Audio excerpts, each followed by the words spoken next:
اعوذ باللہ من الشیطان الرجیم بسم اللہ الرحمن الرحیم۔ اب ہم پھر آ رہے ہیں مکی جنت میں داخل ہو رہے ہیں۔ یہاں سے اب آخری گروپ شروع ہو رہا ہے۔ آخری منزل تو سورہ قاف سے شروع ہوئی تھی، چھٹا گروپ مکی اور مدنی صورتوں کا یہاں ختم ہو گیا۔ 7 صورتیں، حسین ترین صورتیں قرآن کی، وہ پہلی 7 صورتیں تھیں، سورہ قاف، سورہ ذاریات، سورہ طور، سورہ نجم، سورہ قمر، سورہ رحمان، عروس القرآن، پھر سورہ واقعہ، پھر یہ 10 صورتیں آ گئیں، سورہ حدید، سورہ مجادلہ، سورہ حشر، سورہ ممتحنہ، سورہ صف، سورہ جمعہ، سورہ منافقون، سورہ تغابن، سورہ طلاق، سورہ تحریم۔ اب پھر یہ مکی قرآن مجید، یہ آخری گروپ ہے۔ اس میں بھی پہلی 6 صورتیں جو ہیں وہ 3 کے سب گروپس کی شکل میں ہیں۔ سورہ ملک بڑی، جیسے سورہ قاف وہاں تھی اسی مقام پر یہاں سورہ ملک ہے، بہت جامع اس کی تاثیر، اور یہ بہت حضور کو عزیز تھی۔ آپ کی کے معمولات میں سے تھا، رات کو سوتے ہوئے آپ سورہ ملک پڑھا کرتے تھے، اور اس کی آپ نے تلقین کی ہے۔ بسم اللہ الرحمن الرحیم، تبارک الذی بیدہ الملک وہو علی کل شیء قدیر۔ بڑی بابرکت ہے وہ ہستی جس کے ہاتھ میں ہے بادشاہی، راج اس کا ہے۔ یہ ہے دین کا سیاسی پہلو، پوری کائنات پر اس کا راج چل رہا ہے۔ دنیا میں بغاوت ہے، کیوں ہے؟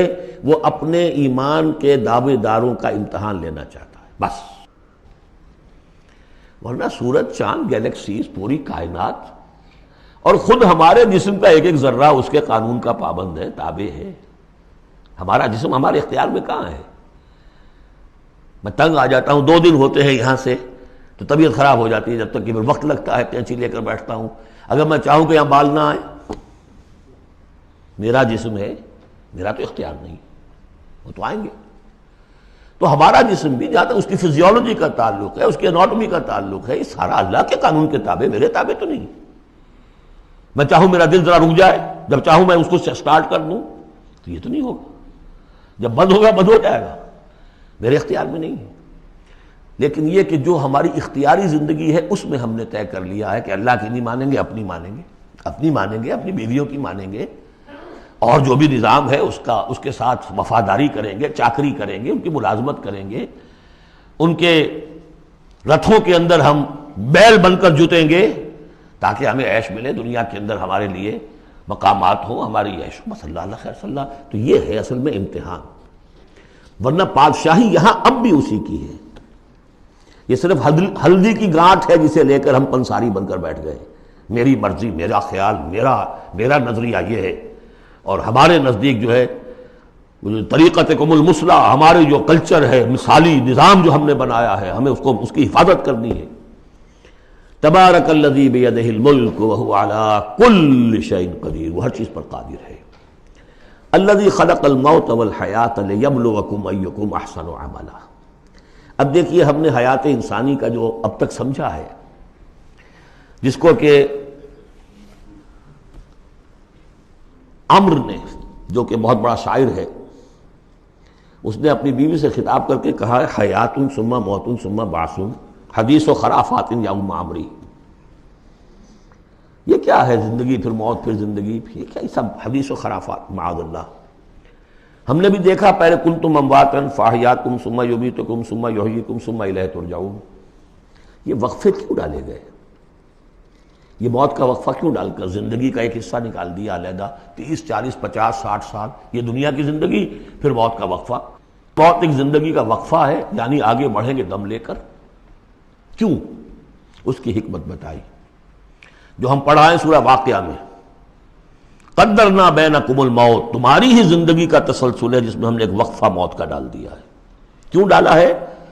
خلق الموت والحیاۃ لیبلوکم ایکم احسن عملا۔ یہ جو چنک علیحدہ کیا ہے، یہ اس لیے کہ تمہاری آزمائش ہو، امتحان ہو، تمہیں جانچا جائے۔ وہ 3 گھنٹے کا امتحان ہوتا تھا جو دیتے تھے تم کبھی اسکولوں میں، اب یہ 30 برس کا سمجھ، اور واقعی 30 برس ہی ہوتے ہیں آدمی کے پاس۔ پہلی زندگی کے 20 25 برس ویسے گزر گئے، شعوری ابھی نہیں ہے، اور پھر ایک خاص عمر کے بعد جو ہے اعضاء ڈھیلے پڑ گئے، اور پھر یہ کہ لا یعلم من بعد علم شیئا، 30 نہیں ہوں گے 40 مل جائیں گے آدمی کو، کام تو یہی ہوتا اس کی زندگی کا۔ لیکن اس لیے ہے لیبلوکم ایکم احسن عملا، تاکہ تمہیں جانچے پرکھے دیکھے تم میں سے کون ہے اچھے عمل کرنے والا۔ اب دیکھیے علامہ اقبال کی جو نظم ہے زندگی کے موضوع پر، واقعہ یہ ہے کہ بہت چوٹی کی چیز ہے، بہت عمدہ چیز ہے۔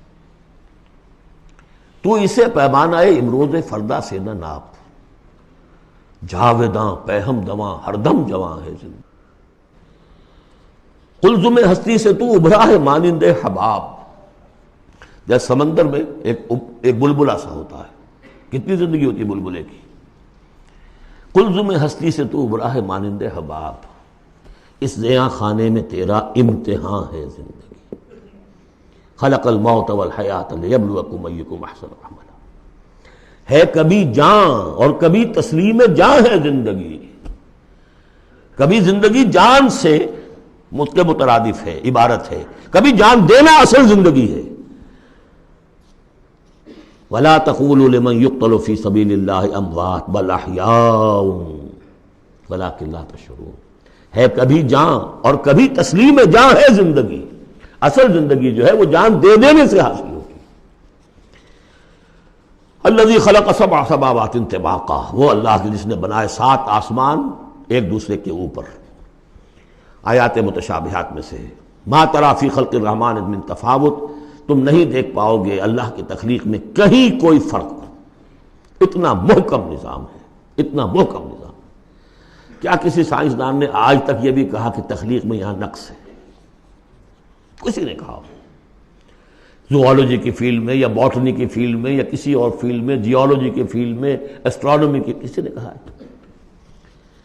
ما تری فی خلق الرحمن من تفاوت فارجع البصر هل تری من فطور، پھر ذرا دوبارہ لوٹا لو اپنی نگاہ، دیکھ لو، ہر میدان میں دیکھ لو، کہیں تمہیں کوئی رکھنا نظر آتا ہے؟ اگر یہ تخلیق کامل ہے تو کامل حقیقت میں کون ہے؟ اس کا خالق، اس کا باری، اس کا مصور، بس یہ نظر نہیں آتا۔ سائنسدان سب کچھ دیکھ رہے ہیں، ڈھونڈنے والا ستاروں کی گزرگاہوں کا اپنے افکار کی دنیا میں سفر کر نہ سکا۔ بڑے بڑے صاحب بصیرت و بڑے بڑے عقل مند اپنی ناک تلے کے پتھر سے ٹھوکر کھاتے ہیں، دیکھ رہے ہیں ٹیلیسکوپ سے ٹھوکر کھا رہے ہیں وہاں جو سامنے پتھر پڑا ہوا ہے اس سے۔ یہ ہو رہا ہے آج ہمارے ساتھ۔ سپر جیل کا بسرا کر رہے ہیں، پھر لوٹاؤ ذرا اپنی نگاہ کو 2 مرتبہ اور۔